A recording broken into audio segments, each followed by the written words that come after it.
Lieutenant Nia Caldwell stared silently at the officers who had handcuffed her against her patrol car. Blood trickled from her temple.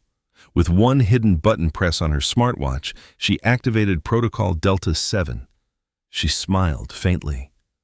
"Gentlemen," she said quietly, "you have to release me." Before we go deeper into this story, take a second and hit that subscribe button. Give this video a like and let us know where you're watching from.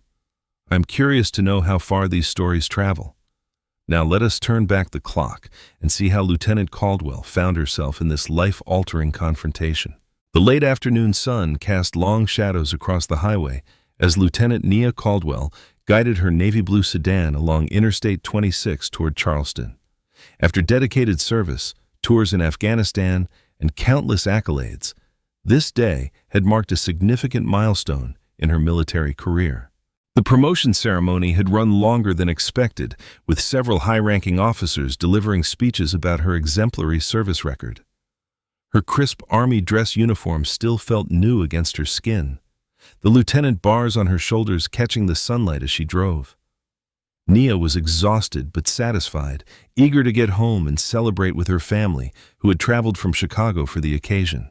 The highway patrol car appeared suddenly in her rearview mirror, lights flashing. Nia checked her speedometer. She was not speeding. With practiced precision, she signaled and pulled onto the shoulder, placing her hands at 10 and 2 on the steering wheel. It was a habit her father, a 20-year Army veteran, had drilled into her since she first learned to drive. "Always be extra careful," he had warned her. "Being black means you do not get the benefit of the doubt." The memory of those words sent a familiar chill down her spine as two officers approached, one on each side of her vehicle. The taller officer, whose nameplate read Vance, rapped on her window with unnecessary force. Nia lowered it calmly. "Good afternoon, officer. How can I help you?"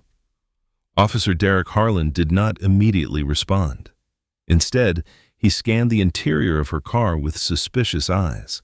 His partner, Officer Vance Whitaker, stood at the passenger window, hand resting on his holster. "License and registration," Harlan finally demanded, his tone clipped and hostile. Nia nodded, maintaining her composure. "My registration is in the glove compartment and my license is in my wallet. I'm going to reach for them now if that's all right." Without waiting for permission, Harlan barked, "Just hurry up." Nia carefully retrieved her military ID and vehicle registration, which clearly displayed her military plates. She handed them to Harlan, who barely glanced at them. "This is not a driver's license," he said, his voice hardening. "Sir, this is my military identification. I am Lieutenant Nia Caldwell, United States Army. I am currently stationed at Fort Jackson and was just coming from a promotion ceremony." Harlan exchanged a look with Whitaker that made Nia's stomach tighten. "Step out of the vehicle, ma'am," Harlan ordered. "May I ask why?" "I was not speeding or violating any traffic laws." "Those military plates look suspicious. We have had reports of people impersonating military personnel in this area. Step out now." Nia knew arguing would only escalate the situation. She unbuckled her seatbelt and carefully opened her door, maintaining her military bearing as she stood facing the officers. The contrast was stark. Nia in her full dress uniform, complete with service medals, facing two increasingly agitated officers. "Officers, I understand you are doing your job, but I assure you my identification and plates are legitimate. If there is any question, you can contact my commanding officer, Colonel Victor Langston at Fort Jackson." Whitaker stepped closer. "Are you telling us how to do our job, Lieutenant?" The way he emphasized her rank dripped with sarcasm. "No, sir. I am simply offering a way to verify my identity." Harlan circled her car, running his hand along the trunk. "What is in the vehicle? You seem nervous." Nia maintained her composure despite the baseless accusation. "I am not nervous, officer. I'm returning from my promotion ceremony. My dress uniform and personal effects are in the vehicle." "Hands on the car," Harlan suddenly commanded. "Excuse me?" Nia asked, genuinely confused by the escalation.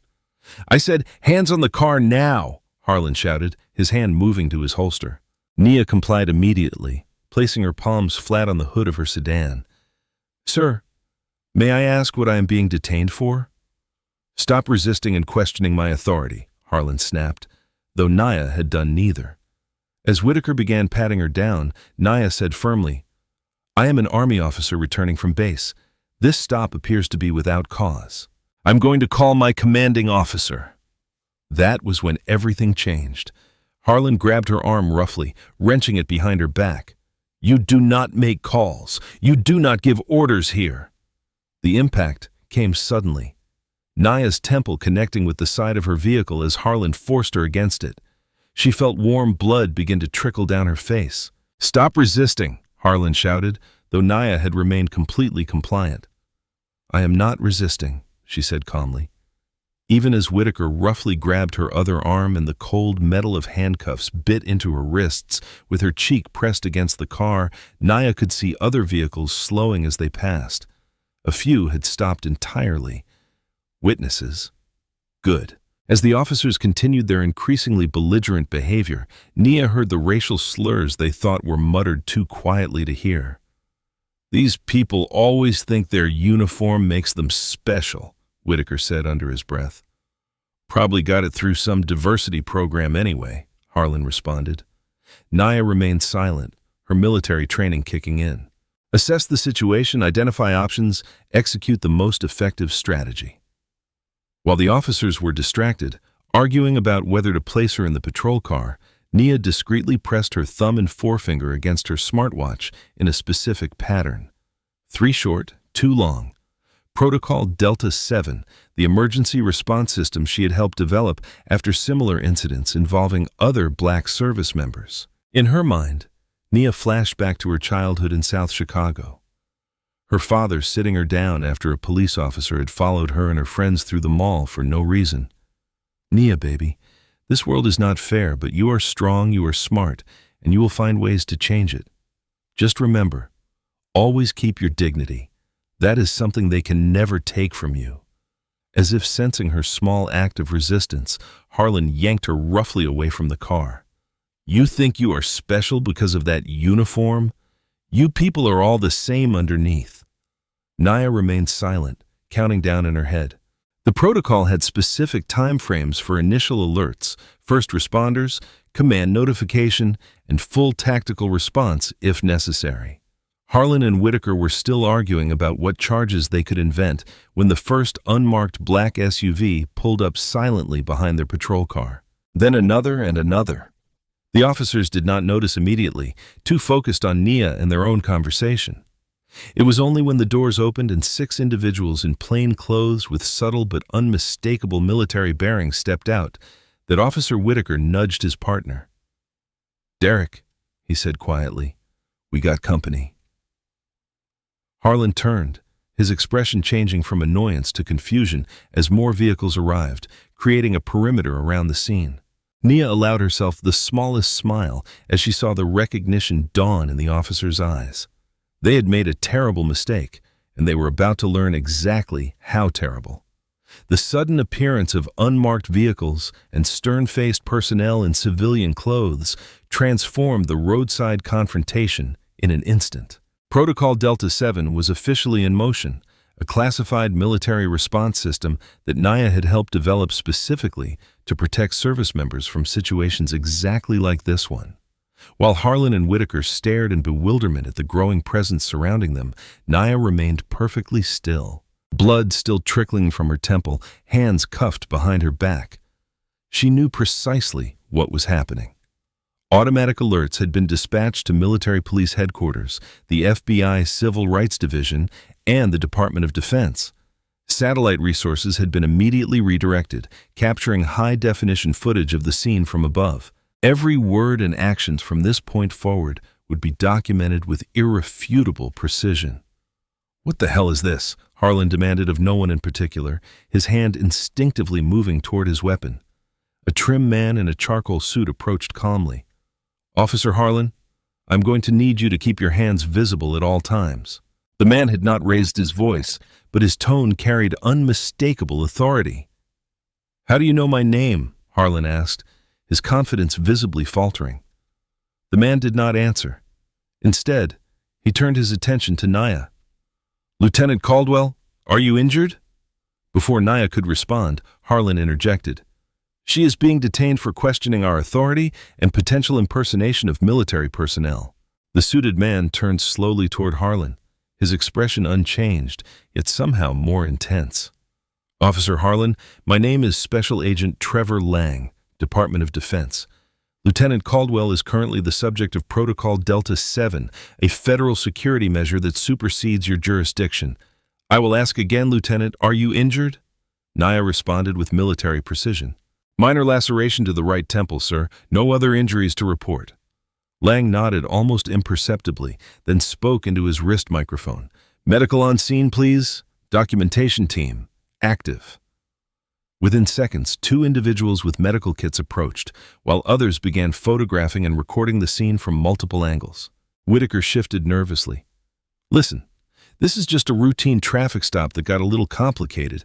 There is no need for all this, whatever this is." As he spoke, more vehicles arrived. One bearing military police insignia, another unmarked, but clearly federal. Harlan attempted to reassert control. The suspect was being uncooperative. "Lieutenant Caldwell is not a suspect," Lang interrupted flatly. "She is a decorated Army officer who has activated an emergency protocol after being physically assaulted while in uniform. And yes, Officer Harlan, we have that documented as well." Harlan blanched. "You cannot possibly." "Satellite confirmation shows you forcing Lieutenant Caldwell's head against the vehicle. The impact velocity has been calculated at approximately enough force to cause the laceration currently being treated." The precision of this information silenced Harlan momentarily. Behind them, Nia could hear one of the medical personnel speaking quietly into a communication device, confirming the presence of a minor traumatic head injury consistent with forceful impact against a vehicle. Whitaker, sensing the situation spiraling beyond their control, attempted to hurry things along. "Look, if there has been a misunderstanding, we can release her now and be on our way." He moved toward Nia with keys for the handcuffs, but was intercepted by 2 military police officers who had positioned themselves on either side of her. "Evidence preservation protocols are in effect," one stated firmly.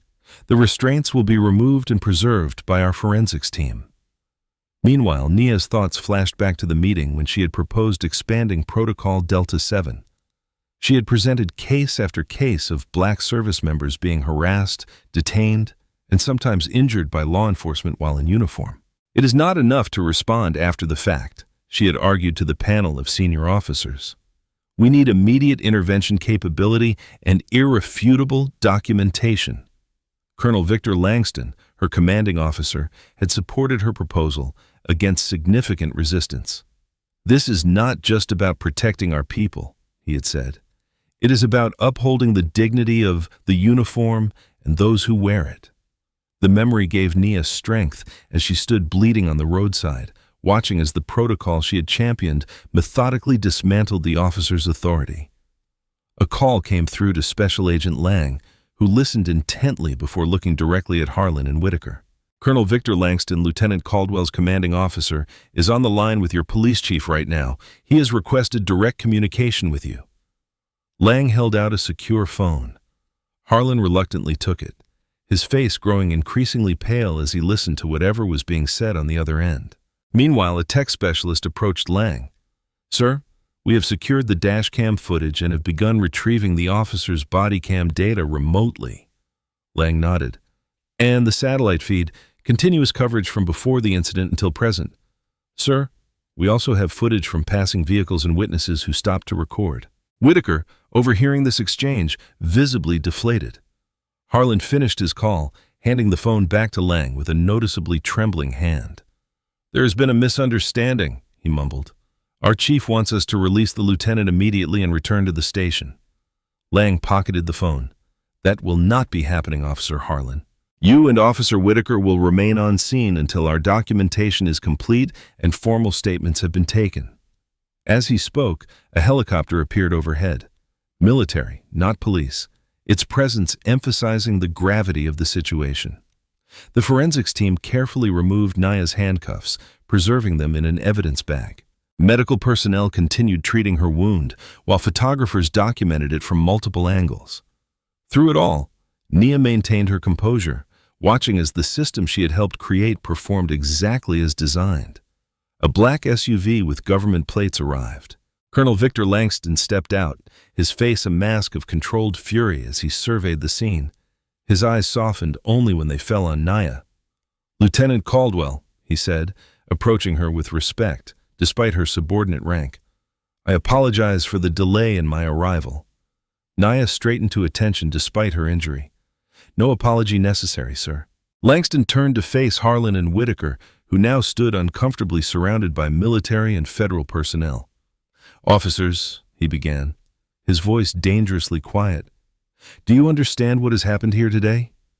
Neither man responded. "You have assaulted a decorated Army officer. You have violated her civil rights. You have disrespected the uniform of the United States military. And you have activated a federal protocol that will examine every aspect of your conduct, your department's policies, and your personal and professional histories with microscopic precision." Harlan found his voice, though it lacked its earlier authority. "Sir, we were just following procedure for suspicious. Lieutenant Caldwell has served tours in Afghanistan." Langston cut him off. "She has been awarded the Bronze Star and Purple Heart. Today, she was promoted in recognition of her exceptional service, developing security protocols for military personnel, including the very protocol that has brought us all here." Whitaker looked genuinely ill now. "We did not know." "That is precisely the problem, Officer Whitaker. You did not know because you chose not to see the person standing before you. You saw only what your prejudice allowed you to see." Langston turned back to Nia. "Lieutenant, are you prepared to proceed with full implementation of Protocol Delta 7? Nia stood perfectly straight despite her injury. "Yes, sir, I am." "Very well." Langston addressed the assembled personnel. "Complete documentation, retrieve all digital records, background investigations at maximum depth. I want everything from parking tickets to private text messages." He looked pointedly at Harlan and Whitaker. "This incident will not be buried. It will not be minimized. It will not be forgotten." As the full weight of what was happening settled over the officers, Nia recalled her father's words once more. "Always keep your dignity. That is something they can never take from you." Standing there, surrounded by the full force of the institution she served, Nia Caldwell knew she had done far more than keep her dignity. She had transformed an act of injustice into a moment of reckoning. Police Chief Raymond Fletcher slammed his office door so hard the framed certificates on his wall rattled dangerously. 30 years on the force, the last several as chief, and never had he faced a situation like this. His phone had not stopped ringing since Colonel Langston's call. The mayor, the city council, the police union, the press, everyone wanted answers. He did not have them. The most immediate problem sat in his visitor's chair. Internal Affairs Captain Lena Vargas, whose expression suggested she would rather be anywhere else. "Tell me again," Fletcher demanded, pacing behind his desk. "What exactly are we dealing with here?" Vargas consulted her tablet. Officers Harlan and Whitaker conducted a traffic stop on Lieutenant Nia Caldwell, United States Army. The stop escalated to a physical confrontation, resulting in Lieutenant Caldwell being handcuffed and sustaining a head injury. At that point, Lieutenant Caldwell activated something called Protocol Delta 7, which appears to be a military emergency response system. Fletcher ran a hand through his thinning hair. "And now we have military personnel, federal agents, and about 5 different agencies crawling through our systems, downloading our files and interviewing our officers. They have already placed Harlan and Whitaker on administrative leave pending investigation." "On whose authority?" Fletcher snapped. "Technically ours." Vargas slid a document across his desk. "You signed off on this cooperation agreement with federal agencies last year. Page 6, paragraph 4, specifically addresses protocols for incidents involving military personnel." Fletcher did not bother looking at the document. "This is a misunderstanding. Harlan and Whitaker are good officers. I have known Harlan since he was a rookie. With all due respect, Chief, the preliminary evidence suggests otherwise." Vargas tapped her tablet, turning it to show Fletcher a still image from a dash cam. "This shows Officer Harlan forcing Lieutenant Caldwell's head against her vehicle. She was in full military dress uniform, Chief. Combat medals clearly visible." Fletcher stared at the image, his stomach sinking. "There must be an explanation." "There is more," Vargas continued reluctantly. The feds have already pulled surveillance footage from 3 businesses along that stretch of highway. They have collected civilian videos from witnesses. They have satellite imagery. Chief, satellite imagery. And they are running background checks on every officer in the department, starting with Harlan and Whitaker. Before Fletcher could respond, his phone rang again. The mayor. Fletcher answered with a terse, "Not now. I am in a meeting." The mayor's voice was loud enough that Vargas could hear it across the desk. "Not now. Are you kidding me, Ray? I have got the governor on the other line and reporters camped outside City Hall. Fix this." The line went dead. Fletcher placed the phone down carefully as though it might explode. "Get the union rep in here," he told Vargas, "and find me something, anything that explains why my officers would treat a uniformed military officer this way." Vargas hesitated. "Chief, there is something else you should know. We have been asked to provide all records of traffic stops conducted by Harlan and Whitaker for the past several years. The feds are specifically looking at demographic data." Fletcher felt the blood drain from his face. Demographics. Race. "Chief, they are looking at the race of everyone Harlan and Whitaker have pulled over." As Vargas left to fetch the union representative, Fletcher turned to his computer, pulling up the personnel files for both officers. Nothing in their records suggested problematic behavior. A few civilian complaints, all dismissed. Nothing that would explain what he had seen in that dashcam image. His door opened again, admitting Police Union Representative Victor Callahan and a nervously looking Department EAT specialist. "Chief," Callahan began without preamble, "we need to get ahead of this. The union is prepared to issue a statement supporting our officers and questioning the military's jurisdiction in this matter." Fletcher shook his head. "Not yet. I need to understand what happened first." He turned to the IT specialist. "What have you found?" The young man shifted uncomfortably. "Sir, I have been reviewing our database as requested. Officers Harlan and Whitaker do show a statistical anomaly in their traffic stops." "Meaning?" "Meaning they pull over black drivers at a rate approximately 4 times higher than other officers patrolling the same areas. And their arrest rates for black individuals following routine stops are 6 times higher than departmental average." Callahan immediately went on the defensive. "That proves nothing. Perhaps they are just more active officers who patrol higher crime areas." The IT specialist shook his head. "I controlled for patrol zones and overall stop frequency." "Sir, the pattern is statistically significant." Fletcher felt a headache forming behind his eyes.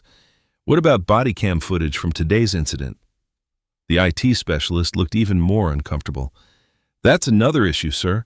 Both officers' cameras show gaps in the recording. Officer Harlan's camera apparently malfunctioned at exactly the moment Lieutenant Caldwell was injured." "Convenient," Fletcher muttered. Callahan leaned forward. "Chief, these officers deserve the benefit of the doubt. Whatever this military protocol thing is, it is an overreaction. We issue a statement supporting our men. Let the lieutenant cool off, and this all goes away." The office door opened again without a knock. Assistant Chief Quentin Sawyer entered, his expression grave. "It is not going away, Victor," he said to Callahan. "The media has the story, all of it. Someone leaked the dashcam footage showing Harlan slamming the lieutenant's head into her car. It is on every news channel right now." Fletcher collapsed into his chair. "How bad?" Sawyer placed his phone on the desk. A news website displayed on the screen. The headline read, "Decorated Black Army Officer Assaulted by Police While in Uniform." Beneath it was a still image of Nia Caldwell. Blood trickling down her face, handcuffed against her car, her military medals clearly visible. "It gets worse," Sawyer continued. "They have Lieutenant Caldwell's service record, tours in Afghanistan, Bronze Star, Purple Heart. She literally jumped on a grenade to save her unit. It was a dud, but she didn't know that when she did it." "Jesus Christ," Fletcher whispered. Sawyer was not finished, and someone leaked Harlan and Whitaker's stop data. CNN is running a segment right now about racial profiling in our department. Callahan's phone buzzed. He checked it, his face falling. "The union is revising its position. They are suggesting we focus on supporting the majority of officers who do not engage in questionable practices." "Throwing Harlan and Whitaker under the bus," Fletcher translated. The military is requesting all personnel files for both officers, Sawyer continued, and they have sent over Lieutenant Caldwell's medical report, concussion, stitches, and facial contusions. Fletcher stared at the news image on Sawyer's phone. Lieutenant Nia Caldwell's face, composed despite her injury, stared back at him. The blood on her temple stood in stark contrast to the spotless dress uniform and rows of combat medals. What had his officers been thinking? A knock at the door preceded Vargas's return. "Chief, Colonel Victor Langston from Fort Jackson is here. He is requesting an immediate meeting." Fletcher nodded numbly. "Send him in." Vargas hesitated. "He is not alone, sir. He has Lieutenant Caldwell with him, along with what appears to be an entire legal team." As Fletcher steeled himself for the confrontation, his phone rang yet again. The screen displayed DOJ Civil Rights Division. The walls were closing in. When Colonel Langston entered moments later, he did not wait for introductions. "Chief Fletcher," he said, his voice perfectly controlled, "I believe you have something that belongs to my officer." He gestured to a junior officer who placed an evidence bag on Fletcher's desk. Inside was Lieutenant Caldwell's military ID, the same ID Harlan had dismissed as insufficient. Caldwell herself entered next, her bearing impeccable, despite the white bandage on her temple. She was followed by 3 individuals carrying briefcases who positioned themselves around her like sentries. Fletcher stood, extending his hand. "Lieutenant Caldwell, I want to express my sincere—" "Save it," Langston interrupted. "We are not here for apologies. We are here to inform you of how this will proceed." The colonel nodded to one of the individuals with briefcases who stepped forward. "Chief Fletcher, I am Major Claire Forrester, Judge Advocate General's Corps. The United States Army is formally requesting all records pertaining to Officers Harlan and Whitaker, including personal communications, training histories, and complete stop data. Additionally, we are expanding our inquiry to include departmental policies, training procedures, and demographic analysis of enforcement patterns." Fletcher looked to Callahan, who merely shrugged helplessly. "We will cooperate fully," Fletcher managed. Lieutenant Caldwell spoke for the first time, her voice steady. "Will you, Chief Fletcher? Because we have already identified discrepancies in your record-keeping system, files that have been altered. Body cam footage with convenient gaps." Fletcher felt sweat forming on his brow. "Lieutenant, I assure you, your assurances mean nothing," Caldwell replied calmly. "Your officers assaulted me while I was in uniform. They disregarded my identification. They used racial slurs they thought I could not hear. And now, evidence is disappearing." She stepped closer to his desk. "But Protocol Delta 7 does not rely on your evidence, Chief Fletcher. We have our own." Langston placed a hand on Caldwell's shoulder, a gesture of support rather than restraint. "Lieutenant Caldwell has declined to accept any settlement offers," he informed Fletcher. "She has also declined to sign any non-disclosure agreements. She wants accountability, Chief, public accountability." As Fletcher struggled to formulate a response, Sawyer's phone buzzed again. He checked it, then looked up with wide eyes. "Chief, there is a development. Someone just leaked text messages between Harlan and Whitaker from the past year. They are explicitly racist, sir. References to targeting black drivers, jokes about fabricating charges." Fletcher closed his eyes briefly. When he opened them, Lieutenant Caldwell was watching him intently, her gaze unwavering. "This is not just about me," she said quietly. "How many others have your officers harmed who could not activate a military protocol? How many lives have they damaged? How long have you looked the other way?" The questions hung in the air, unanswerable. Fletcher knew in that moment that his department would never be the same. The question was not whether there would be consequences, only how far-reaching they would be. Before we continue, I want to pause and ask you something. If you were in Nia Caldwell's position, facing this entire system trying to silence you, offering you money to stay quiet, would you have the strength to keep fighting? Share your thoughts in the comments below. The morning sun streamed through the blinds of the FBI field office as Special Agent Isabella Morales spread documents across the conference table. What had begun as an incident investigation had evolved into something far more extensive. Morales, a veteran of the FBI's Civil Rights Division, had been assigned to lead the federal investigation, a task that grew more complex by the day. "What we are seeing is a pattern," she explained to the assembled team of analysts and investigators. Officers Harlan and Whitaker did not just happen to target Lieutenant Caldwell. They have been systematically profiling minority drivers for years. She gestured to a map on the wall covered with colored pins. Each red pin represents a traffic stop of a black driver that resulted in an arrest or citation. Blue pins represent white drivers under the same circumstances. The disparity was immediately obvious. Clusters of red pins along certain routes with blue pins scattered more evenly throughout the jurisdiction. And this, Morales continued, sliding a document across the table, is what military intelligence found in Officer Harlan's personal email. The printout contained a series of messages between Harlan and other officers, including Whitaker, filled with racist language and explicit discussions about targeting minority drivers.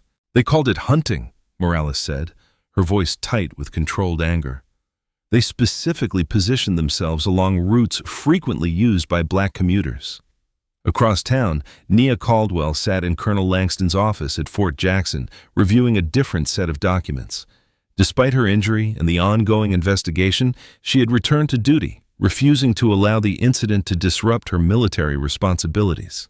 The department's internal investigation is a joke, Langston said, pushing aside a preliminary report from the Charleston Police Department. They are trying to frame this as an isolated incident involving two officers with no prior indicators of problematic behavior. Nia nodded, unsurprised. And our investigation? Langston's expression darkened. Much more comprehensive. Military intelligence has collected text messages, emails, and reconstructed deleted social media posts from both officers. The pattern of racial animus is unmistakable and extends back years. He hesitated before continuing. There is more, Nia.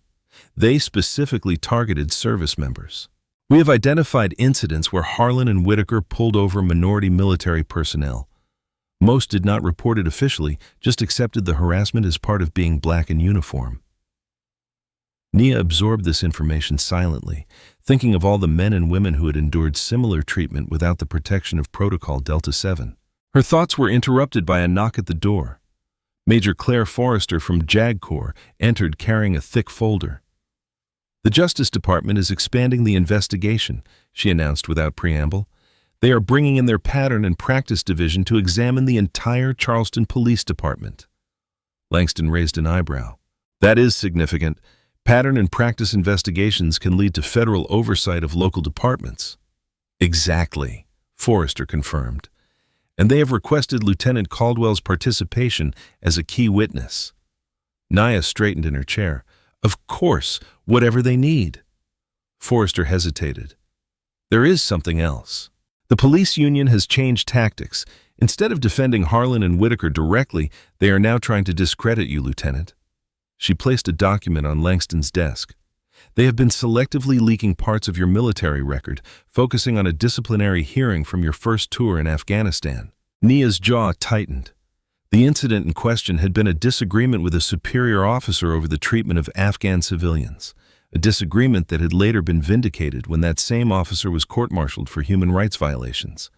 But taken out of context, it could be used to paint her as insubordinate or difficult. They are trying to change the narrative, Langston observed. Make this about your character rather than their officers' actions. Standard playbook.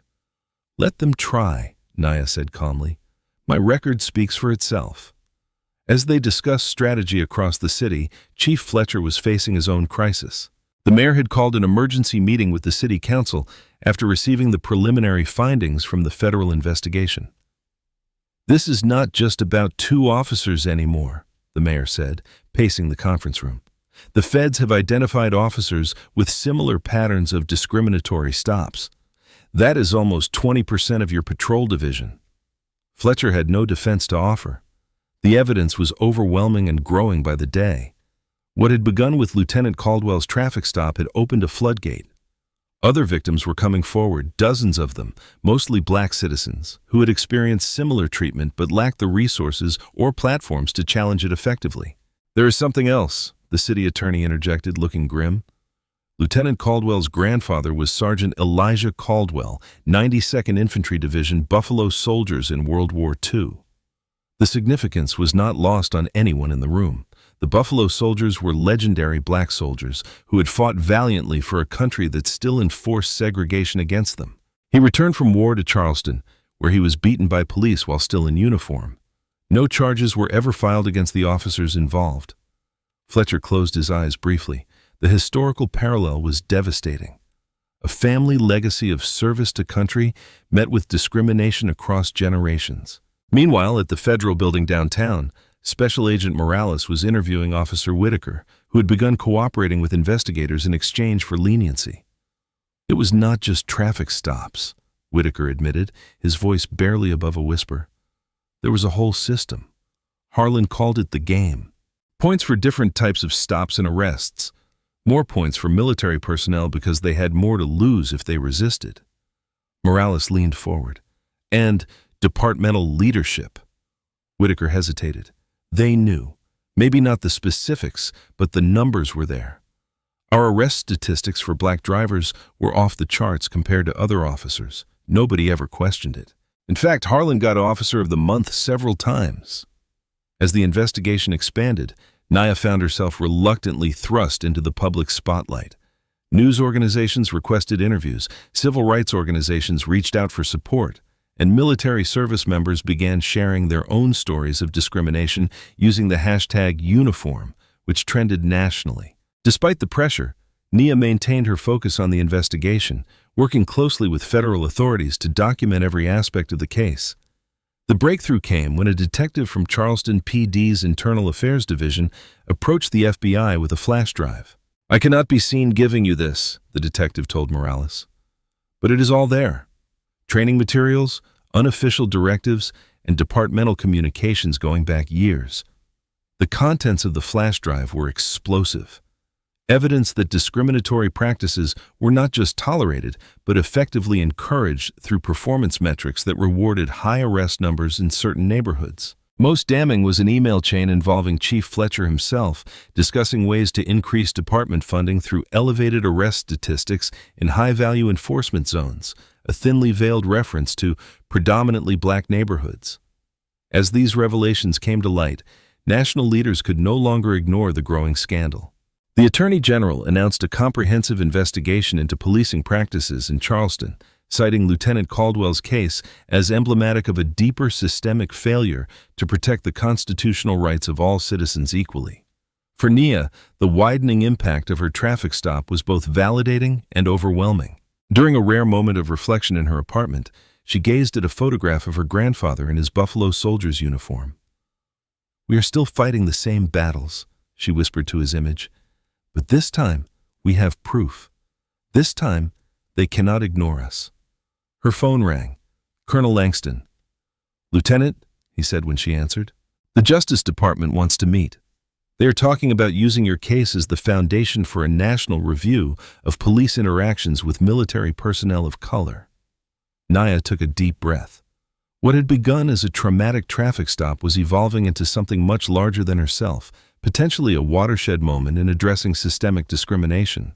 "I will be there, sir," she replied, her resolve strengthening. As she ended the call, Nia touched the healing scar on her temple. It would leave a mark, a permanent reminder of that day on the roadside. But perhaps it would also mark the beginning of something more significant: accountability, reform, and long overdue recognition of a problem many had experienced, but few had been able to prove so irrefutably. The video exploded across social media platforms with the force of a digital tsunami. Someone within the investigation had leaked the complete dashcam footage showing the entire interaction between Lieutenant Nia Caldwell and Officers Harlan and Whitaker. Within hours, the hashtags Justice for Lieutenant Caldwell and Protect Our Protectors were trending nationwide. The footage was unflinching in its clarity. Nia in her full-dress uniform, medals visible, responding with military composure to increasingly aggressive officers. The moment where Harlan slammed her head against the vehicle was particularly shocking, blood visible against her dark skin and immaculate uniform. Public reaction was swift and polarized. Outside the Charleston Police Department headquarters, protesters gathered by the hundreds, many carrying signs with Nia's image or wearing military caps in solidarity. Veterans groups mobilized with remarkable speed, organizing rallies in cities across the country. The American Legion issued a statement condemning the unconscionable treatment of a decorated officer who has risked her life in service to this nation. Outside Fort Jackson, a different scene unfolded as hundreds of military personnel, both active and retired, staged a disciplined show of support. They stood in silent formation, many in uniform, creating a powerful visual statement without saying a word. Social media amplified these demonstrations exponentially. Video clips of Nia's calm demeanor during the traffic stop, contrasted with the officer's aggression, circulated widely, often juxtaposed with images of her military service in Afghanistan. One particularly viral image showed Nia receiving her Bronze Star, alongside a still from the dashcam footage with the caption, "She faced enemy fire with courage, then faced enemy police with the same courage." For Nia herself, the public attention was uncomfortable but unavoidable. She had never sought the spotlight, preferring to serve quietly and effectively. Now, her face appeared on news programs, social media feeds, and protest signs. Her military superiors recognized the unique position she occupied and assigned a public affairs team to help her navigate the sudden celebrity. "The narrative is largely supportive," explained Captain Brooke Ellison from Public Affairs, showing Nia a media analysis report. "But there is a counter-narrative forming in certain circles. They are questioning why you activated a military protocol rather than following standard civilian procedures." Nia nodded, unsurprised. "And the threats," Ellison hesitated, "increasing. Unfortunately, we have identified credible concerns requiring enhanced security measures around your residence and workplace." The backlash was not limited to anonymous threats.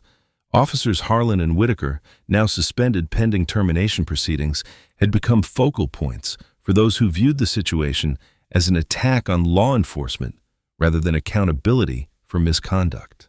Their families reported harassment, with Whitaker's wife and children relocating temporarily after their home address was published online.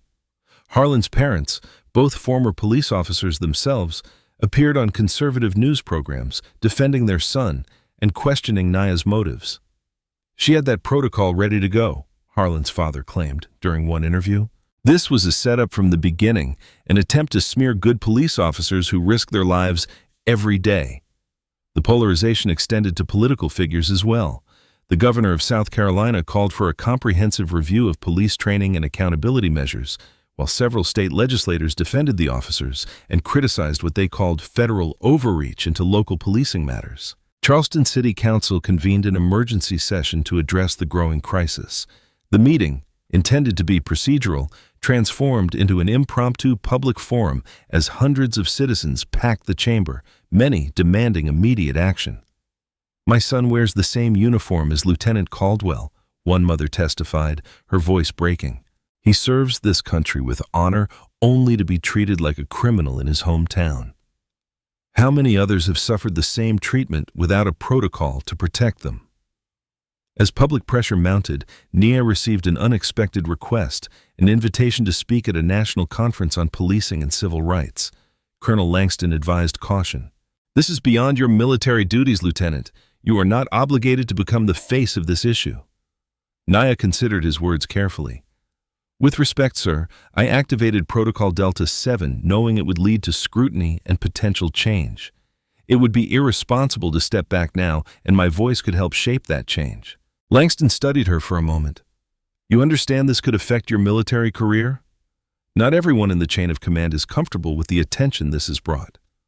"I understand, sir, but I cannot unring this bell, nor would I want to." As Nia weighed this decision, the social media campaign Protect Our Protectors gained momentum with military personnel of all races sharing stories of similar experiences with law enforcement. The hashtag accumulated over 2 million posts in a single week, creating a virtual testimony of a problem far more widespread than previously acknowledged. Veterans organizations initially focused on Nia's specific case began advocating for systematic change in how police departments interact with military personnel, particularly those of color.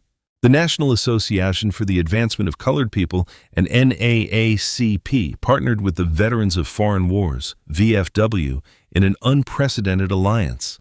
issuing a joint statement calling for national standards for police interactions with military personnel. What had begun as a single incident was evolving into a movement, one that bridged traditional divides between civil rights advocates and military organizations. Media coverage reflected this evolution with in-depth investigations into similar cases across the country. Journalists uncovered dozens of incidents where black military personnel had been harassed, detained, or assaulted by police while in uniform.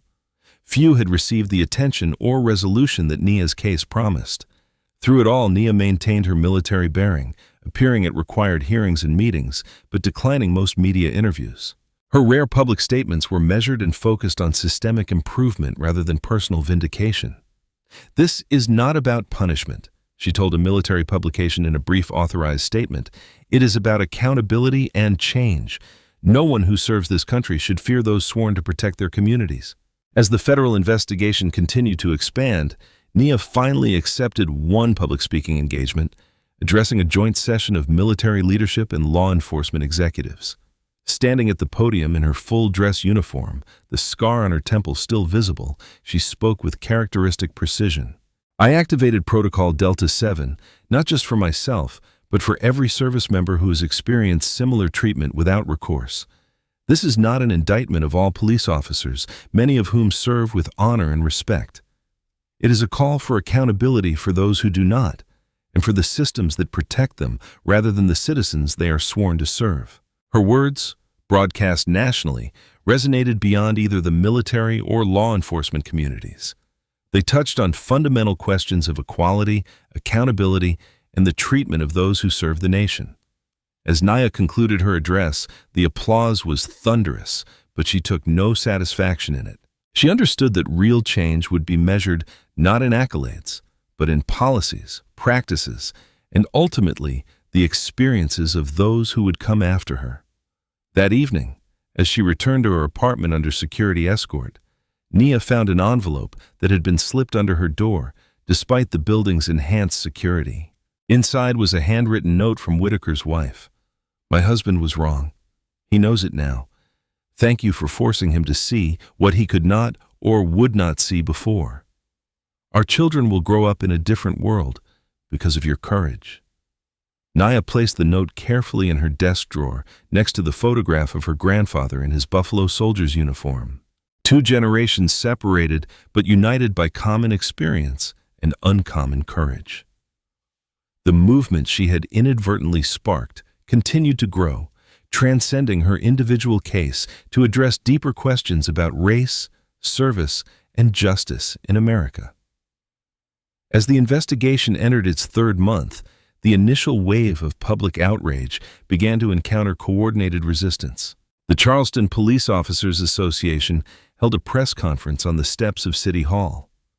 Dozens of officers standing in formation behind their union president, Victor Callahan. "We support accountability for genuine misconduct," Callahan stated, his voice amplified by microphones from every major news outlet. "But what we are seeing now is the demonization of an entire profession based on allegations against two officers. This has gone far beyond reasonable inquiry into a witch hunt that threatens public safety." His words signaled a shift in strategy from defending Harlan and Whitaker specifically to protecting the department and policing more broadly. The resistance was not limited to public statements. Within days of Callahan's press conference, selective portions of Lieutenant Nia Caldwell's military record appeared on a conservative news website. The leaked documents focused on the disciplinary hearing from her first Afghanistan tour, carefully edited to remove the context and subsequent vindication. "Washington's history of insubordination," read the headline, followed by quotes from unnamed military sources questioning her judgment and temperament. Colonel Langston called Nia to his office immediately. "This is a coordinated campaign," he said, sliding the printout across his desk. "They are trying to undermine your credibility before the federal investigation releases its findings." Nia scanned the article, her expression unchanged. "They have omitted the resolution of the hearing, the subsequent court-martial of the superior officer." "Of course they have," Langston replied. "This is not about truth, it is about creating doubt." The attack on Nia's character was just the beginning. Within days, witnesses who had provided statements about the traffic stop began reporting intimidation. A college student who had recorded video of the incident found police cars parked outside his apartment at all hours. An elderly couple who had stopped to help Nia received multiple traffic citations for minor infractions they insisted they had not committed. More concerning was the disappearance of evidence from police storage. The original dashcam footage, supposedly secured as part of the investigation, was reported corrupted when federal investigators requested a second analysis. Officer Whitaker's personal cell phone, containing text messages relevant to the case, was mysteriously reset to factory settings while in police custody. "They are circling the wagons," Special Agent Morales told Nia during a secure meeting at the FBI field office. "This goes beyond Harlan and Whitaker now. The entire departmental leadership is implicated in the cover-up." Nia nodded, unsurprised. "And the federal investigation proceeding, but with increased difficulty. We are encountering resistance at every level. Witnesses changing statements, evidence disappearing, officials suddenly unavailable for interviews." Nia considered this information carefully. "They are betting that public interest will fade and the pressure will ease if they can delay long enough." Morales nodded grimly. "It is a common tactic and often effective." The pressure extended beyond the investigation itself. Local political figures who had initially expressed support for Nia began walking back their statements using phrases like "waiting for all the facts" and "supporting our police during this difficult time." The mayor, previously outspoken about the need for accountability, now emphasized healing and moving forward rather than justice. Even within military circles, Nia began noticing subtle changes. Administrative requests took longer to process. Her security clearance review, routine and typically perfunctory, was suddenly flagged for additional scrutiny. Colleagues who had been openly supportive became more reserved, some admitting privately that they had been advised to maintain professional distance from the case. Colonel Langston, still firmly in her corner, warned her of the reality they faced. "They are hoping you will break, Nia, take a settlement, sign an NDA, and let this all disappear." "That will not happen, sir. I know. But you need to understand what you're up against. This is not just about two officers anymore. It is about a system protecting itself." The system's resistance became even more apparent when Nia was summoned to a meeting with General Reeves, the base commander. The general's office was imposing, designed to intimidate with its spare furnishings and military precision. "Lieutenant Caldwell," he began without preamble, "I understand your desire for justice in this matter, but this situation has expanded beyond the bounds of a simple traffic stop. It is affecting military-civilian relations, base operations, and potentially the careers of everyone involved, including yours." Nia stood at attention. "Sir, there has been an offer," the general continued. "The city is prepared to terminate both officers, implement a limited review of departmental practices, and offer you substantial compensation. In exchange, you would sign a non-disclosure agreement, and the federal investigation would be narrowed to focus solely on Harlan and Whitaker." Nia did not hesitate. "I must respectfully decline, sir." The general's expression hardened slightly. "Lieutenant, I am not sure you understand the implications of prolonging this. Your promotion to captain was on track before this incident. Now it is being reviewed. Your next assignment, which was to be the Pentagon, is on hold. This crusade may cost you the career you have worked so hard to build." Nia remained perfectly still, her voice steady. "With respect, General, if my career can be threatened because I reported being assaulted while in uniform, then the problem extends far beyond the Charleston Police Department." The general studied her for a long moment. "You have thought this through?" "Yes, sir." "And still you persist?" "Yes, sir." He leaned back slightly. "Your grandfather was Sergeant Elijah Caldwell, 92nd Infantry, Buffalo Soldiers." The question surprised her. "Yes, sir." "I knew him, Lieutenant. Not well, but I met him at a veterans event years ago. Remarkable man, remarkable generation." The general stood, signaling the end of the meeting. "That will be all, Lieutenant." As Nia turned to leave, he added, "Caldwell." She paused. "Sir?" "He would be proud." The meeting left Nia conflicted. While the general's personal sentiment seemed supportive, the institutional pressure was unmistakable. The system, both police and military, was pushing back against her pursuit of accountability. The resistance took an even darker turn when Officer Harlan attempted to contact her directly. A message appeared on her personal email, not her military address, suggesting they meet privately to resolve this situation between us. Nia immediately reported the contact to both military security and the FBI. Morales was alarmed. This could be an attempt to compromise the investigation or worse, a threat to your safety. We will need to increase your security detail. As the pressure mounted, Nia discovered her military performance reviews had been altered with new comments questioning her judgment and team orientation. Colonel Langston, upon discovering the changes, was furious and had them corrected. But the message was clear. The system had ways to fight back that went far beyond the original incident. Despite these challenges, Nia remained resolute. When offered an opportunity to transfer to another base for her safety and career advancement, she politely declined. When pressured to accept a settlement that would have made her financially secure for life but required her silence, she refused without hesitation. What she could not have anticipated was how her steadfastness would inspire others. Whitaker, the junior officer involved in her traffic stop, finally broke under the combined weight of federal scrutiny and his own conscience. Against union advice and without immunity, he approached the FBI with a complete account, not just of Nia's traffic stop, but years of systematic discrimination within the department. It was not just Harlan and me, his sworn statement began. It was policy, unwritten but clear. Target certain neighborhoods, certain types of drivers. Make the numbers look good. Do not question the methods. His testimony implicated not just fellow officers, but supervisors, trainers, and department leadership, including Chief Fletcher himself. As Whitaker's testimony became public, the resistance intensified. The police union officially abandoned him, calling him a traitor in an internal memo that promptly leaked to the press.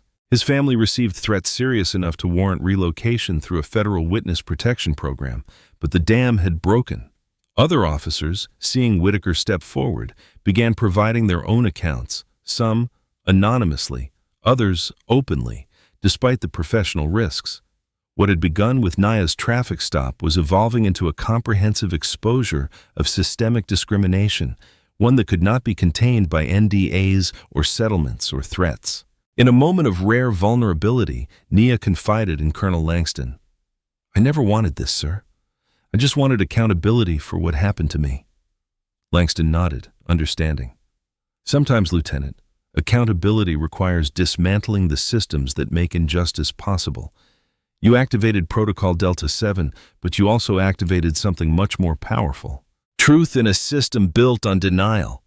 As Nia faced continued resistance from the entrenched power structures, she found herself asking difficult questions about the price of persistence. Was her career worth sacrificing? Was the toll on her personal life, the security concerns, the public scrutiny, the constant stress justified by the potential for change? Would the system ultimately prevail through sheer institutional inertia? Then came the encrypted file. It arrived on Special Agent Morales' secure server, sender unknown, subject line blank. The file contained internal communications from the Charleston Police Department spanning the past decade. Emails, text messages, training materials, and internal memos, all meticulously organized and annotated. Most damning were the unofficial departmental guidelines for proactive policing in high-value zones, euphemism for targeting black neighborhoods and drivers. Morales immediately secured the data and initiated authentication protocols while simultaneously arranging emergency meetings with the Justice Department's Civil Rights Division. By dawn, a team of analysts was processing the material. By noon, they had confirmation. The leaked documents were genuine, and they revealed a pattern of systematic discrimination that went far beyond individual officers. The whistleblower remained anonymous, identified only as Sentinel in the communications, but the precision of the documentation suggested someone with high-level access to departmental systems. Meanwhile, Officer Vance Whitaker sat in a secure federal location, providing his final deposition before entering witness protection. His testimony had evolved from reluctant admission to comprehensive disclosure, detailing years of discriminatory practices, fabricated charges, and departmental cover-ups. "It started in the academy," Whitaker explained, his voice flat with exhaustion. Never explicitly stated, but clearly communicated through scenarios, examples, and evaluation criteria. Which neighborhoods to target, which drivers were suspicious, how to justify stops that had no legitimate basis. He described a point system among certain officers for arrests of minority drivers, and a competition for monthly statistics that department leadership tacitly encouraged through promotions and favorable assignments. Harlan was the worst, Whitaker continued, but he was also the most successful by departmental metrics, always praised for his proactive approach. Everyone knew what that meant. Most significantly, Whitaker confirmed what the leaked documents suggested. Chief Fletcher and other senior leaders were not merely negligent, but complicit, actively shielding discriminatory practices from outside scrutiny while privately endorsing them. As Whitaker's testimony and the leaked documents circulated through federal channels, Lieutenant Nia Caldwell received an urgent summons to Colonel Langston's office. She arrived to find not only Langston, but also her entire legal team and Special Agent Morales waiting. "We have reached a tipping point," Langston began without preamble. "The evidence secured in the past hours has transformed the scope of this investigation." Morales took over, briefing Nia on both the leaked documents and Whitaker's expanded testimony. "This is no longer about your traffic stop, Lieutenant. It is about a decade of systematic civil rights violations sanctioned at the highest levels of the department." Nia absorbed this information with characteristic composure. "And the implications?" "The Justice Department is preparing to announce a pattern or practice investigation into the entire Charleston Police Department," Morales explained. "Federal oversight, mandatory reforms, potentially criminal charges against multiple officers and officials, including Chief Fletcher." Langston added, "There is something else, Lieutenant. Officer Harlan has requested to speak with you directly under supervised conditions, of course." Nia's surprise must have shown on her face. "Why would I agree to that?" "He claims to have information that was not included in his official statements, information relevant not just to your case, but to other victims." Nia considered this carefully. "What is your assessment, Agent Morales?" "He is desperate," Morales replied frankly. "The evidence against him is overwhelming. He is facing federal charges with mandatory minimums. This could be a last attempt to gain leniency through cooperation, or he genuinely wants to provide information that could help other victims." Nia finished. "People rarely fit neatly into categories of entirely good or entirely evil, Lieutenant, even Harlan."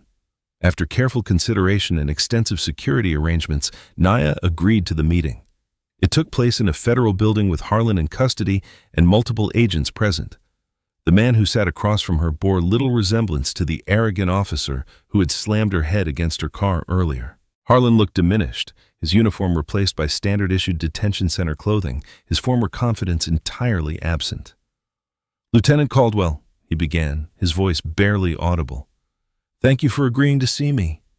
Nia said nothing, waiting. Harlan struggled visibly with what he wanted to say. "I have done things I cannot undo. Hurt people who did not deserve it. Used my badge as a weapon instead of a shield." He looked up briefly, then away again. "I am not asking for forgiveness. I do not deserve that. But I want to help make it right for the others." "Others?" Nia prompted. "There is a database," Harlan said. "Unofficial, maintained outside departmental servers.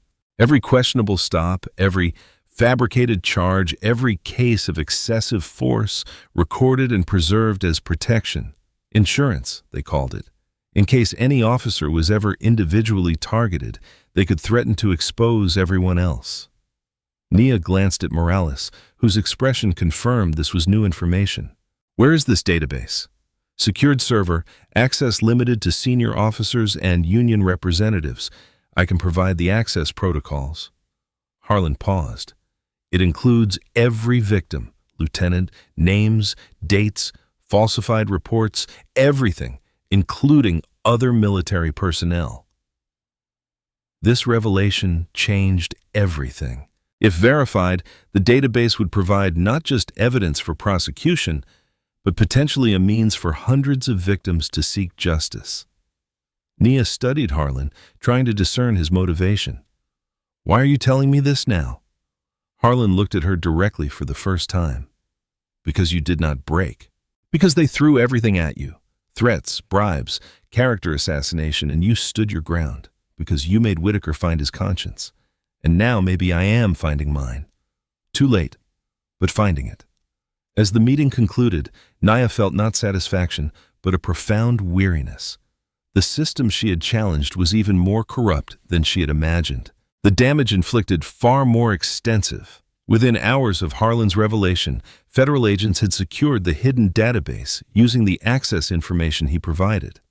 It contained records of incidents involving minorities who had been unlawfully stopped, searched, arrested, or subjected to excessive force, all meticulously documented by the very officers responsible as a form of mutually assured destruction should any one of them face consequences alone. The database proved to be the breaking point for the entire investigation. With evidence this comprehensive and damning, the Justice Department moved swiftly from investigation to action. Chief Fletcher was placed on administrative leave pending criminal charges for civil rights violations, conspiracy, and obstruction of justice. Other senior officers were similarly charged. The mayor announced the formation of a civilian oversight committee with unprecedented authority over departmental policies and discipline. The governor appointed a special prosecutor to review every case identified in the database for potential exoneration and compensation. For Nia, the vindication was bittersweet. The system's corruption had been exposed far beyond what she had initially experienced, revealing hundreds of victims who had suffered without the protection of Protocol Delta 7 or the platform her military status had provided. "This was never just about me," she told Colonel Langston as they reviewed the latest developments. "It was about everyone who did not have a protocol to activate or a uniform to lend credibility to their account." Langston nodded, understanding. "The question now is, what comes next?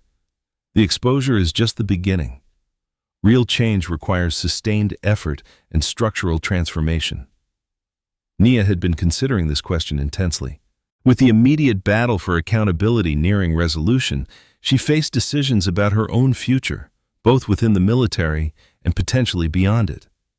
The Pentagon position that had been placed on hold was now reoffered, along with the promotion to captain that had been delayed.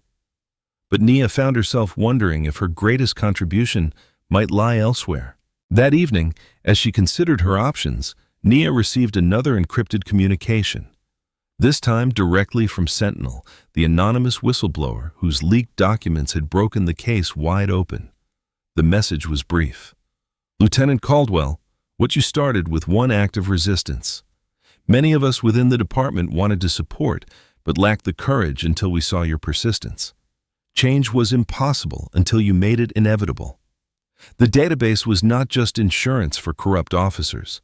Some of us preserved it as evidence for a day we hoped would come.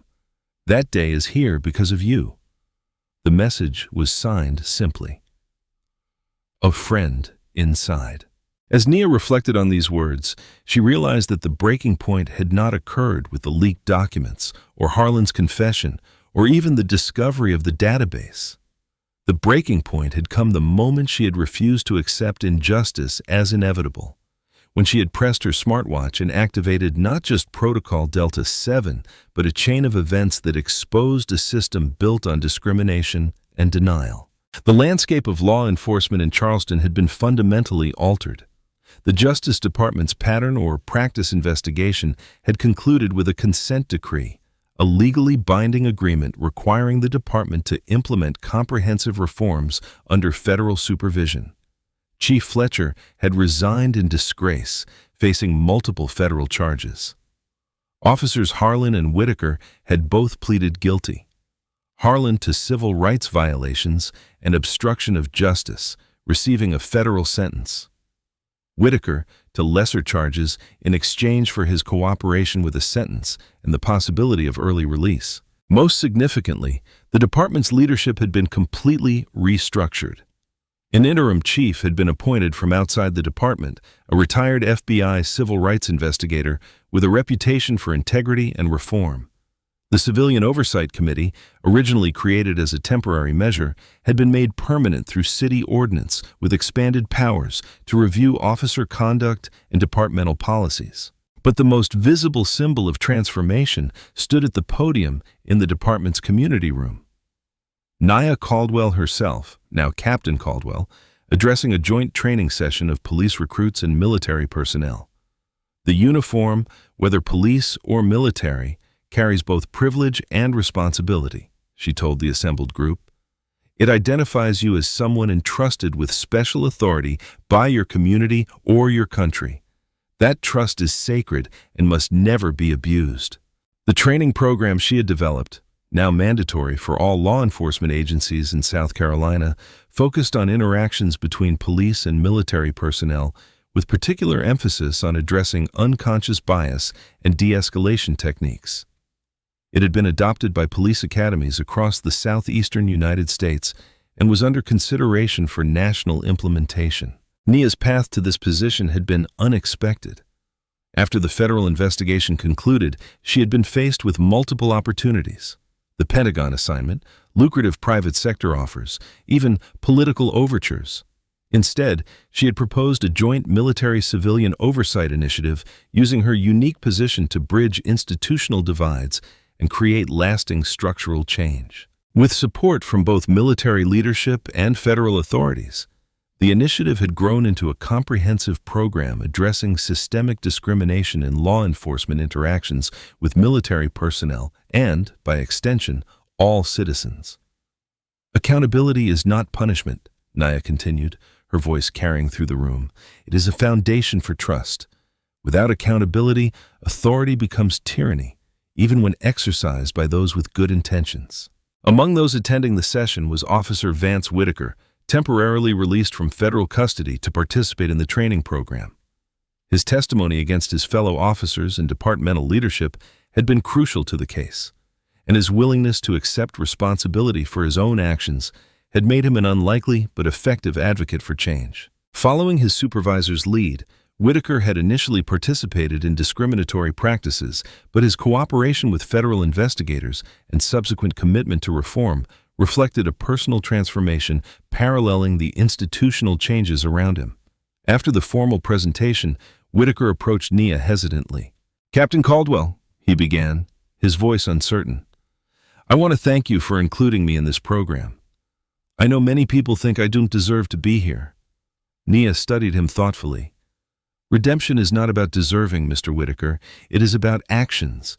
Your testimony helped expose a system that harmed hundreds of people. Your continued work helps ensure it does not happen again." Whitaker nodded, his eyes downcast. "I think about that day every night.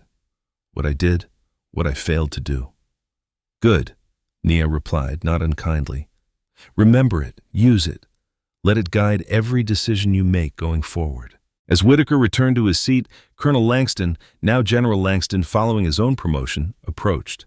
"Powerful session, Captain," he observed, "though I notice you did not mention forgiveness." Nia smiled slightly. "Forgiveness is personal, Colonel. I can forgive without forgetting. I can work with former adversaries without pretending the past did not happen. Transformation requires remembering, not erasing." Langston nodded, understanding. "The Pentagon called again. They are persistent in wanting you for that strategic role." "And my answer remains the same," Nia replied. "My work here is not finished. The transformation extended far beyond Charleston. The database of discriminatory incidents once used as protection for corrupt officers had become a roadmap for justice. Under Nia's guidance, a team of military lawyers and civil rights attorneys had established a foundation providing free legal representation to every victim identified in the records. Hundreds of wrongful convictions had been overturned, expunged, or pardoned. Millions in compensation had been secured for those whose lives and livelihoods had been damaged by discriminatory enforcement. More importantly, Protocol Delta 7 had been expanded and implemented across all military branches, providing every service member with immediate protection and response in situations involving potential civil rights violations. What had begun as Nia's initiative had become standard procedure, with specialized training for all military personnel on their rights and the protocol's activation. The transformation was not without resistance. Police unions nationally had initially condemned the reforms as anti-law enforcement and undermining officer authority. Conservative media outlets had attempted to frame the changes as political rather than necessary corrections to demonstrable injustice.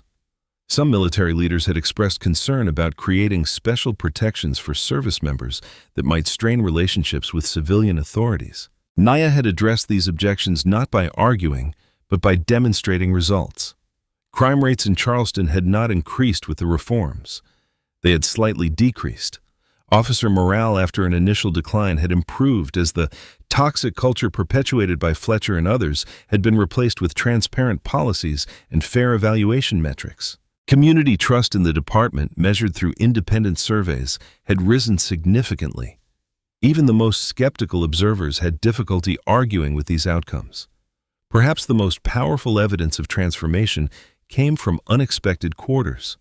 Former Chief Fletcher, awaiting trial on federal charges, had requested a meeting with Nia. After careful consideration, she had agreed.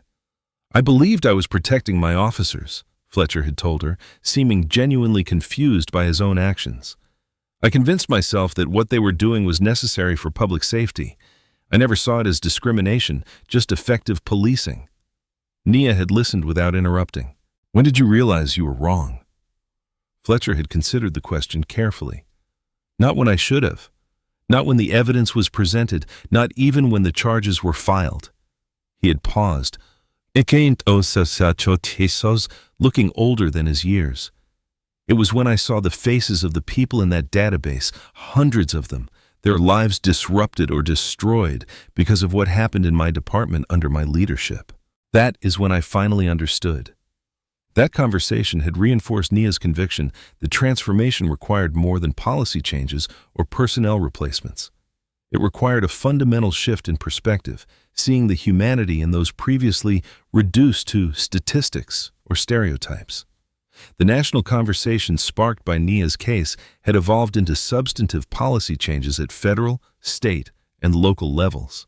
Congress had passed the Military Personnel Civil Rights Protection Act, establishing clear guidelines for law enforcement interactions with service members and creating enhanced penalties for civil rights violations against military personnel. States had implemented similar protections for all citizens, using the federal legislation as a model. Nia's personal transformation had been equally profound. The lieutenant who had activated Protocol Delta 7 out of necessity had become a captain whose authority now extended beyond military channels into civilian institutions.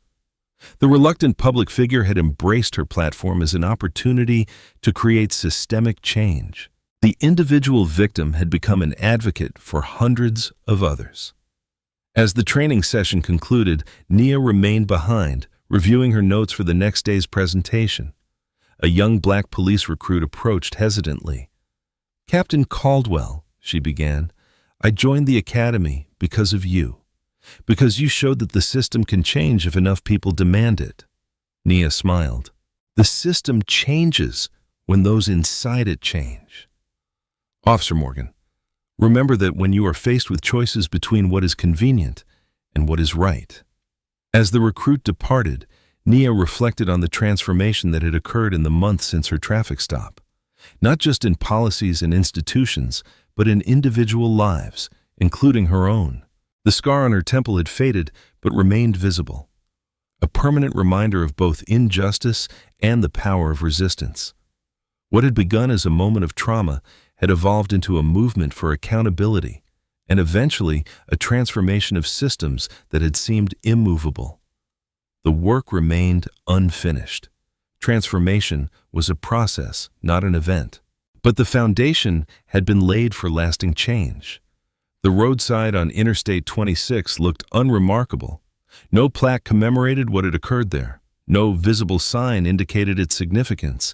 Yet for Nia, now Captain Caldwell, the location held profound meaning. It marked both a personal trauma and the beginning of a national reckoning. She had come alone early in the morning before traffic built up to reflect on the journey. So much had changed, both in her life and in the system she had challenged. The Charleston Police Department, once a stronghold of discriminatory practices shielded by a code of silence, had been transformed. The interim chief, who had guided the initial reforms, had stepped aside, making way for the department's first black female police chief, Dr. Regina Taylor, a former civil rights attorney and law enforcement researcher who had been Nia's first recommendation for the position. Under Chief Taylor's leadership, the department had become a national model for reform, hosting delegations from across the country seeking to implement similar changes. The database of discriminatory incidents that had exposed hundreds of cases of misconduct had led to a comprehensive review of every arrest and conviction involving the officers implicated. Convictions had been vacated with more under review. A victim compensation fund established through the consent decree had distributed millions to those wrongfully targeted. Officer Derek Harlan was serving his federal sentence at a medium security facility in Pennsylvania. As part of his plea agreement, he had provided testimony leading to charges against other officers involved in systematic discrimination. More significantly, he had begun working with anti-racism training programs, speaking virtually to police academies about the cultural and institutional factors that had enabled and encouraged his behavior. Officer Vance Whitaker, having served part of his sentence, had been granted early release to work full-time with the Police Reform Commission. His unique perspective as someone who had participated in discriminatory practices, recognized their wrong, and committed to change had proven invaluable in addressing resistance within law enforcement communities. Nia herself had experienced profound changes. Her promotion to captain had been followed by a special assignment creating and implementing the Military Personnel Protection Initiative, a program that had expanded Protocol Delta 7 into a comprehensive system protecting service members from civil rights violations while strengthening relationships between military and civilian authorities. The protocol that had saved her had now protected dozens of other service members in similar situations. As Nia stood at the roadside, lost in reflection, a vehicle pulled up behind her, a familiar black SUV with government plates. General Langston stepped out, approaching with respect for her private moment. "I thought I might find you here," he said. "Annual pilgrimages are not typically your style, Captain." Nia smiled slightly. "Not a pilgrimage, sir. A reminder of what was and what has changed." "Both," he replied. "This spot marks the moment when I realized that accepting injustice only ensures its continuation." Langston nodded, understanding. "The Presidential Medal of Freedom ceremony is soon. We should head back if you want time to prepare." The announcement of the award had taken Nia by surprise. The nation's highest civilian honor seemed disproportionate to what she viewed as simply doing her duty. Yet she understood its symbolic importance. Recognition not just of her individual courage, but of the movement for accountability she had come to represent. "There is something I wanted to discuss before the ceremony," Langston said. "The National Oversight Commission the President is establishing. He wants you to lead it." Nia had been anticipating this offer. The commission would have unprecedented authority to investigate and address civil rights violations in law enforcement nationwide. It represented an opportunity to expand the changes implemented in Charleston to a national scale. "I would need to leave active service," she noted. "A leave of absence has been approved should you accept," Langston replied, "with guaranteed reinstatement at your current rank." As they discussed the details, another vehicle approached. A Charleston Police Department SUV. Chief Taylor stepped out, her uniform impeccable. "I thought you might be here." "Captain Caldwell," she said, joining them at the roadside. "Today has significance for all of us." The three stood in momentary silence, each reflecting on their role in the changes. Chief Taylor broke the silence. "I have news that seemed appropriate to share here where it all began. The City Council voted unanimously this morning to adopt the Caldwell Protocols as permanent departmental policy. The Caldwell Protocols, named despite Nia's modest objections, were a comprehensive set of accountability and transparency measures that went beyond the requirements of the federal consent decree. They included body cameras that could not be deactivated during interactions with the public, civilian review of all use of force incidents, and mandatory demographic tracking of all stops and arrests, with public reporting of the data. The vote was not the most remarkable part, Taylor continued. What struck her was that the officers' union representatives spoke in favor of adoption. They cited improved community relations, reduced civilian complaints, and increased officer satisfaction with clear, consistent policies. This development, more than any award or recognition, represented the true transformation Nia had hoped to achieve. Institutional change, embraced by those within the system rather than imposed from outside. As they prepared to leave the roadside, Nia's phone rang, a secure line used only for official communication. The call was brief but significant. "That was the Attorney General," she informed Langston and Taylor after ending the call. "The Justice Department has concluded its review of the expanded database Harlan provided. They have identified similar patterns of discrimination in other departments across states. Federal pattern or practice investigations will be announced next week." Langston nodded soberly. "What began here will not end here." "It never does," Nia replied. "Injustice anywhere is a threat to justice everywhere." The Presidential Medal of Freedom ceremony that afternoon was attended by military leaders, civil rights advocates, law enforcement reformers, and families of those who had been victims of discriminatory policing. Nia, in her full dress uniform, stood at attention as the president placed the medal around her neck. The citation acknowledged her extraordinary courage in challenging systemic injustice and creating lasting institutional change. In her brief acceptance remarks, Nia focused not on her own actions, but on the collective effort that had followed. "This medal recognizes not what I did alone, but what is possible when we refuse to accept injustice as inevitable, when we hold systems accountable, when we demand that our institutions live up to their stated ideals." Following the ceremony, a private reception included some unexpected guests. Officer Whitaker, temporarily released from his remaining restrictions, attended with his wife and children.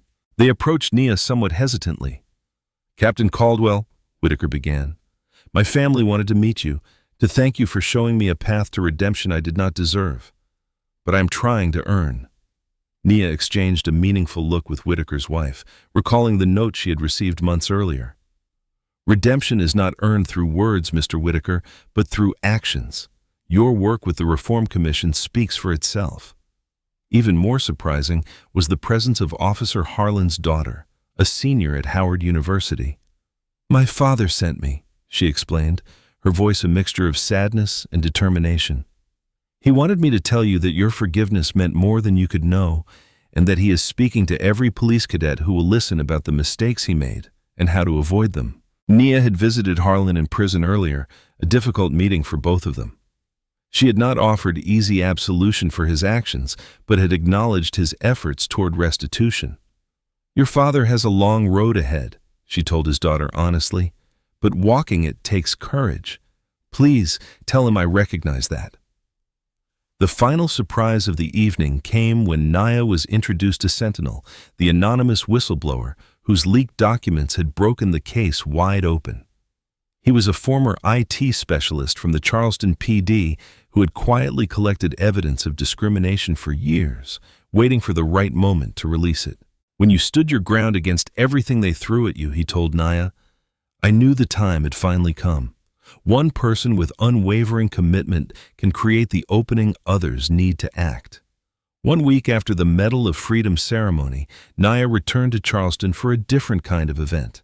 The graduation of a new class of police cadets, the first to complete their training under the fully implemented Caldwell Protocols.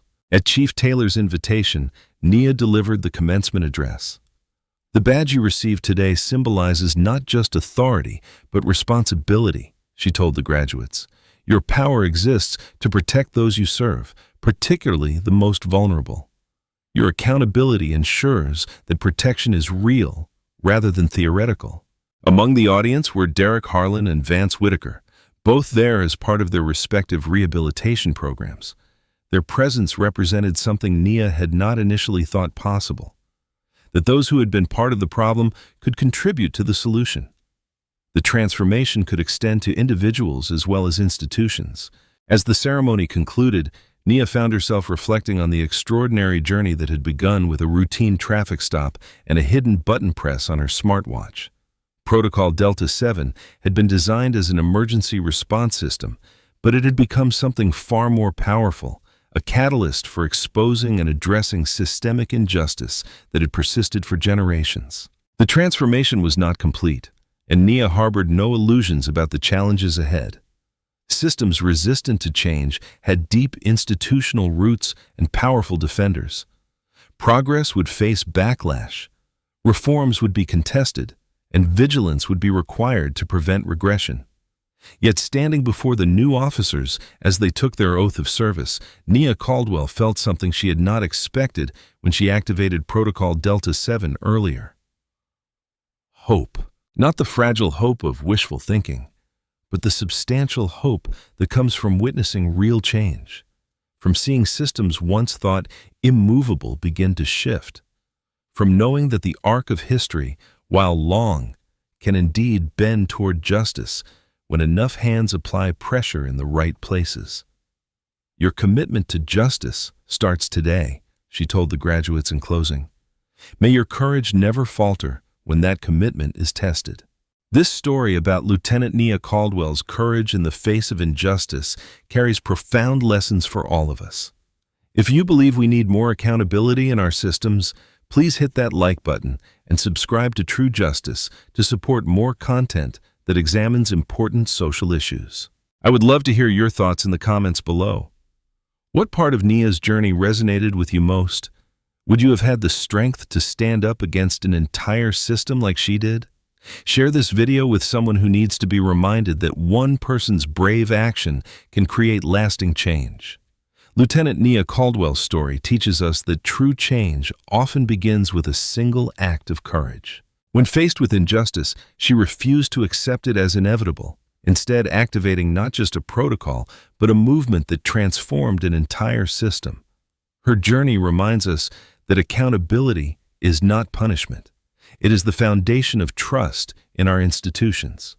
Nia demonstrated that standing firm against pressure, whether threats, bribes, or character assassination, can inspire others to find their own courage and speak truth to power. The story illustrates how deeply systemic problems can become embedded in institutions, protected by codes of silence and mutual protection. Yet, it also shows that these systems are not immovable when confronted with irrefutable evidence and unwavering determination. Perhaps most importantly, this story teaches us about the ripple effects of moral courage. Nia's refusal to be silenced not only addressed her personal injustice, but created space for hundreds of other victims to seek justice.